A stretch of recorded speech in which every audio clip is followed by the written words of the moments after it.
నమస్తే మేడం, మీ పేరు? అమ్మా అజయ. ఎన్ని ఇయర్స్ నుంచి ఉంటున్నారు ఇక్కడ మీరు? నేను 30 years నుంచి ఇక్కడ వర్క్ చేస్తున్నానమ్మా. ఏం వర్క్ చేస్తారండి? ఇదే పొలిటికల్ గానే హౌస్ వైఫ్ నే. ఇక్కడ లోకల్ చూసుకున్నట్లయితే ఇప్పుడు బై ఎలక్షన్స్ వస్తున్నాయి. ఇప్పుడు ఈ ఎన్నికల ముందు ఇక్కడ మనం రోడ్లు చూసినట్టయితే ఇప్పుడే లేటెస్ట్ గా తవ్వినట్టున్నారు. మరి ఏంది ఇప్పుడు ఎన్నికల ముందు ఎందుకు ఇట్లా చేయడం కాంగ్రెస్ ప్రభుత్వం? దీనిపైన ఏం మాట్లాడుతున్నారు? ఇప్పుడు వరకు కాంగ్రెస్ ప్రభుత్వం 2 సంవత్సరాల దగ్గర కావస్తుందమ్మా. ఒక్క పని అవ్వలేదు. ఆ ఫ్రీ బస్ తప్పితే వాళ్ళు చేసింది ఏమీ లేదు. పథకాలు ఇస్తున్నాం మహిళలకు ఎక్కువ మేము ప్రాధాన్యత ఇస్తున్నామని మాట్లాడుతున్నారు కదా. అదే అమ్మా, ఫ్రీ కరెంట్ అని పెట్టారు. ఏదో రెంట్కున్న వాళ్ళకి రాదు, ఓనర్స్ కి వస్తే ఒకళ్ళకి అదేదో కొంచెం అట్లట్లా నడుపుతున్నారు. దాన్ని గ్యాస్ అన్నారు, అందరితో హడావుడి చేయించారు. ఆ గ్యాస్ ఒక్కరికి వచ్చింది లేదు, ఎవరికి మేము చూడలే. గ్యాస్ డబ్బులు పడ్డాయి అనేది మేము చూడలేదు. అలాగే ఏ పని అసలు మహిళలకు 2500 అన్నారు. ఎవరికన్నా ఒక్క మహిళకు వచ్చిందమ్మా?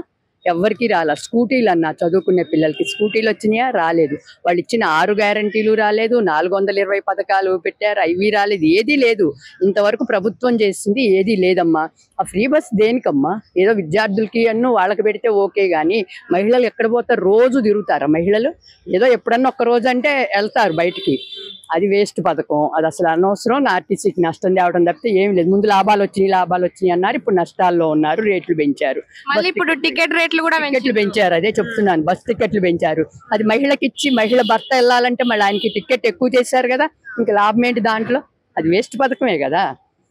ఇలాగ రోడ్లు తవ్వుతుంటారు. అది ఎప్పుడు తవ్వాలి, ఎప్పుడు చేయాలి? ఎన్ని సంవత్సరాల నాడు వేయాల్సిన రోడ్లు ఇప్పుడు ఎలక్షన్ స్టంట్ గా ఊరికే అలా తవ్వి అట్లా పెట్టి చేస్తారనమాట. హడావుడి చేస్తారు. 1-2-3 మినిస్టర్స్ వస్తుంటారు. వచ్చి ఏదో పైన అలాగా అక్కడ శిలాఫలకం ఇక్కడ శిలాఫలకం వేసిన వాటికే మళ్ళీ రిబ్బన్ కటింగ్. వీళ్ళంతకన్నా ఏమీ లేదు. అంటే ఇప్పుడు వీళ్ళు ఓన్లీ ఎలక్షన్ ల ముందు మాత్రమే వస్తున్నారా, లేకపోతే ముందు నుంచి కూడా వస్తున్నారా? కాంగ్రెస్ అస్సలు లేదు. మేము అవన్నీ చూడలేదు.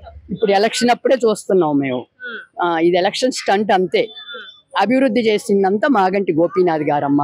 1,30,00,000 వెచ్చించి రోడ్లు వేయించి అన్ని పథకాలు ఇక్కడ ఆయన చేసి అంత మంచిగా చేశారు ఆయన. ప్రతి పేదవాడి ఇంట్లో మాగంటి గోపీనాథ్ మనసులో ఉన్నారు. పేదవాడి మనసులో మాగంటి గోపీనాథ్ ఉన్నారు. ఇప్పుడు వాళ్ళ వైఫ్ ఉంది కదా మాగంటి సునీత, మరి ఆమె మీ వరకు వస్తుందా? అంటే అందరిలో తిరగడం కానీ వాళ్ళ పాపలు 2 పాపల దగ్గర నుంచి ఆమె బాబు అందరూ తిరుగుతున్నారమ్మా. ప్రతి ఇంట్లో ఏ ఆపద ఉంటే వాళ్ళ ఇంటికి వెళ్ళి పలకరించి వాళ్ళు అంత ఇదిగా చేస్తున్నారు. మరి వాళ్ళకి ప్రజలు ఏ విధంగా రెస్పాన్స్ ఇస్తారు? అంటే సునీత వచ్చినప్పుడు గానీ వాళ్ళు అంటే మాట్లాడడం గానీ ఇవన్నీ మంచిగా ఆదరిస్తున్నారు. ఇంట్లో తీసుకెళ్తున్నారు. ఆ పిల్లలు ప్రతి గడపకి వెళ్తే ఆడపిల్లలు ప్రతి గడప ఆదరించింది వాళ్ళని, ఆడపిల్లల్ని. పాప కాల్ ఫ్రాక్చర్ అయినా కూడా పాప తిరుగుతుందో, పాప తిరుగుతుంటే ప్రతి ఒక్కళ్ళు హక్కును చేర్చుకుంటున్నారు ఆ పాపని. అయితే మరి అంటే ఇప్పుడు కాంగ్రెస్ వచ్చి కూడా 2 సంవత్సరాలు అవుతుంది. మరి కాంగ్రెస్ ప్రభుత్వానికి కేసీఆర్ ఉన్నప్పుడు ఈ రెండింటికి డిఫరెన్స్ ఏంటి, ఏమని చెప్తారు? కేసీఆర్ ఉన్నప్పుడు హాయిగా బతికామమ్మా. ఒక సెటిలర్స్ లేదు, ఎవరు అందరూ అసలు ఎవరికి భయం అనేది లేదు. చక్కగా మా పని మేము చేసుకుంటూ మంచిగా ఉన్నాం. ఈ 10 years బాగుంది మాకు. ఈ 2 years దగ్గర నుంచి ఏముంది? అసలు ఏ అభివృద్ధి లేదు, ఏదీ లేదు అసలు. హైడ్రా పేరుతోనా ఇక రేపు ఏమవుద్ది? ఇక కాంగ్రెస్ ప్రభుత్వం గెలిచింది అనుకో, ఇక అన్ని ఇట్లాంటి ఇళ్ళు కూడా కొట్టేస్తారు. ఇక ఆ డౌటే లేదు. హైడ్రా పేరు చెప్తారు, అన్ని పడేస్తాం, పాతవి అయిపోయినాయి, ఇవన్నీ మేము అయ్యడల్పు చేస్తాం, ఇవి పెద్దగా కడతాం అంటారు. మొత్తం కూల్చేస్తారు ఈ పేద ప్రజలకు కూడా. అసలు ఏమీ లేదమ్మా. ఎవరు వచ్చినా బీఆర్ఎస్ గెలుపుని మట్టుకి ఎవరు ఆపలేరు. ఎంతమంది మినిస్టర్స్ రాని వాళ్ళు ఊరికి తిరగాలి, పోవాలి పైన అంతే. అంతకన్నా వాళ్ళు చేసేది ఏమీ లేదు. వాడు ఎవడో మొహం కూడా తెలియదు. ఏ మినిస్టర్ ఎవరో ఎవరికి తెలియదు. కారుల్లో వస్తుంటారు, ఏదో ఇనాగ్రేషన్ రిబ్బన్ కట్ చేస్తారు, పోతుంటారు వాళ్ళ పని వాళ్ళు. బీజేపీ అంత లేదులేమ్మా. మామూలుగా ఇక్కడ బీజేపీ అంత పెద్దగా ఇది లేదు. బీఆర్ఎస్ కి టఫ్ ఫైట్ ఏ పార్టీ ఇస్తారు? కాంగ్రెస్ తో టఫ్ ఫైట్ గానీ అదేం పెద్ద మేము టఫ్ అనుకోవట్లా. అయితే నవీన్ యాదవ్ బానే తిరుగుతున్నాడు. లోకల్ కూడా నాకు మంచి పేరు ఉంది. నవీన్ యాదవ్ కి తెలవని వాళ్ళు ఎవరున్నారు తల్లి? అందరూ ఆ కుటుంబం గురించి తెలిసిన వాళ్లే కదా. వాళ్ళ ఫాదర్ దగ్గర నుంచి అంతా తెలిసిన వాళ్లే కదా. వాళ్ళ ఫాదర్ ఏం చేశారో మేము పక్క నుండి చూసిన దాన్ని నేను కూడా. ఆయన ఎన్ని కేసులు ఉన్నాయి? 36 కేసులు ఉన్నాయి వాళ్ళ ఫాదర్ మీద. క్రిమినల్ కేసులు ఏంటి, ఆ కేసులు ఏంటి, దేనికి ఉంటాయమ్మా? ఒక మనిషి మేము 36 కేసులు మంచిగా పరిపాలన చేస్తే 36 కేసులు ఉండాల్సిన అవసరం ఏంటి? అది వాళ్ళ చరిత్ర. అయితే తండ్రితో కంపేర్ చేసుకుంటే నవీన్ యాదవ్ అట్లేం కాదు, మంచోడే. కాంగ్రెస్ పార్టీని చూసి కాదు, నవీన్ యాదవ్ ని చూసి ఓట్లేసామని కొంతమంది అంటున్నారు. అంటారు. ఎలా అంటారు? డబ్బు పడేస్తే వెదజల్లితే ఆయన పక్కన తిరిగేవాళ్ళు తప్ప ఎవరు మాట్లాడరు అమ్మాయి ఆ విషయం. డబ్బు ఇలా ఎదజల్లుతారు. ఎదజల్లిన దానికి ఆశపడిపోయేవాళ్ళు తప్ప మామూలుగా లేదు. ఓన్లీ బీఆర్ఎస్ కార్యకర్తలు అంటే డబ్బుకు లొంగరు. లొంగకుండా పనిచేసే వర్కర్స్ అన్నమాట వీళ్ళందరూ. అదే గట్టిగా అంటే ఒక తాటి మీద ఉన్నారు అందరూ. అలాగే నిలబడి గట్టిగా విజయం కోసం పోరాడుతున్నారు వాళ్ళు. వాళ్ళని అభినందిస్తాం మేము. అంటే కాంగ్రెస్ వాళ్ళు తెలంగాణ ఇచ్చింది ఇందిరమ్మ అంటున్నారు. ఇందిరమ్మ ఇచ్చిందా? దానికి కృషి చేసింది ఎవరు? ప్రభుత్వం పైన కేంద్రంలో ఎవరు అధికారంలో ఉంటే వాళ్ళు సైన్ పెట్టాల్సింది. ఆ పరిస్థితి తీసుకొచ్చింది ఎవరు? కేసీఆర్ గారే కదా అక్కడి వరకు తెచ్చింది. అన్ని సంవత్సరాల నుంచి తేలేని దాన్ని ఆయన సాధించి 10 సంవత్సరాల్లో సస్యశ్యామలం చేశాడమ్మా. ఒక రైతులేంటి, ఒక ఎవ్వరు బాధపడలేదు, ఇబ్బంది పడలేదు. ఫస్ట్ లో ఏం చెప్పారు? సెటిలర్స్ అందరినీ భయపెడతారు వీళ్ళు, అది ఇది అని చెప్పారు.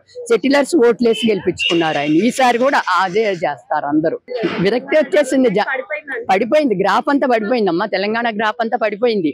ఏం జరుగుతున్నాయి మనకు చెప్పండి? ఎక్కడ ఒక అభివృద్ధి ఏదన్నా చూస్తున్నామా మనం?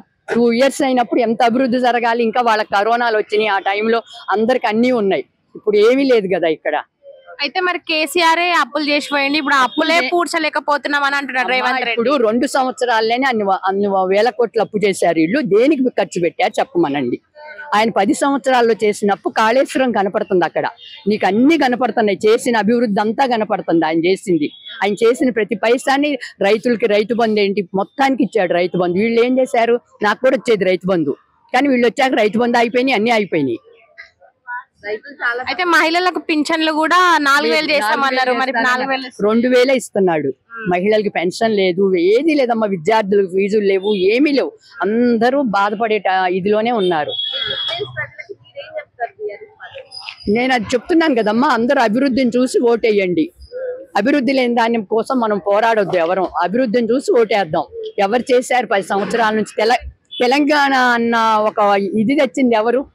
వాళ్లే కదా. తెలంగాణ అన్న ఇది తెచ్చింది బీఆర్ఎస్ పార్టీ. ఆ పార్టీని చూసి, ఆ పార్టీ చేసిన పనులను చూసి ఓటేయండి అని అడుగుతున్నాం మేము. అంతేగాని డబ్బు కమ్ముడు పోవద్దు, ఎవరు డబ్బు కమ్ముడు పోవద్దు. మన 5 ఏళ్ళు మనం మళ్ళీ బాధపడాలి డబ్బు కమ్ముడు పోతే. ఒక రౌడీయిజం పెరిగిపోద్ది, ఒక ఇది పెరిగిపోద్ది, పనులు చేయనాళ్ళు అంతా పెరిగిపోద్ది. అది కావాలా మనకి? అభివృద్ధి కావాలా? ప్రజల్నే కోరుకోమంటున్నాం మేము. 3 సార్లు ఆ ఓట్ బ్యాంక్ అలాగే ఉందమ్మా. ఏం కాదు, ఇంకా పెరుగుద్ది. ఈసారి ఓట్ బ్యాంక్ పెరుగుద్దమ్మా. మేము ఆశిస్తున్నాం ఓట్ బ్యాంక్ పెరుగుద్దని. లేదమ్మా, సింపతి కాదు చెప్పేది మేము. ఆయన అదిగో తర్వాత మాట్లాడదు కానీ నువ్వు ఇస్తారు మైకు. అయితే కాదమ్మా, అభివృద్ధి చూసి ఓటేస్తాం కానీ సింపతీలు ఇవన్నీ పనిచేయవమ్మా. ఇప్పుడు వేరే ఒక రౌడీ ఉంటాడు, వాళ్ళ ఇంట్లో ఎవరైనా చనిపోతే వాడికి ఓటేసేస్తామా వెళ్ళి? అయ్యేం కదా. అలాగే ఇక్కడ కూడా అట్లా కాదు. ఆయన చూసి, ఆయన అభివృద్ధిని చూసి ఆయన కుటుంబ సభ్యులకు ఓటేస్తాం. ఆయన భార్యకైనా ఎవరికైనా. ఎందుకు అంటే ఆయన ఆశయాన్ని ఆమె ముందుకు తీసుకెళ్లాలని చూస్తున్నారు. ఆ పిల్లలు కానీ సునీత ముందుకు వెళ్తున్నారా? తప్పకుండా 100% వెళ్తుంది ఆమె ముందుకి. ఎందుకు అంటే ఆమెకి కూడా జాలిగుండె, ఆమె చాలా జాలిగుండె. ఆమె తప్పకుండా హక్కును చేర్చుకుంటుంది ప్రజలందరినీ. వాళ్ళ కష్టాలన్నీ ఉంటుంది, విని అన్ని ఇది చేస్తానని చెప్తుంది అందరికి.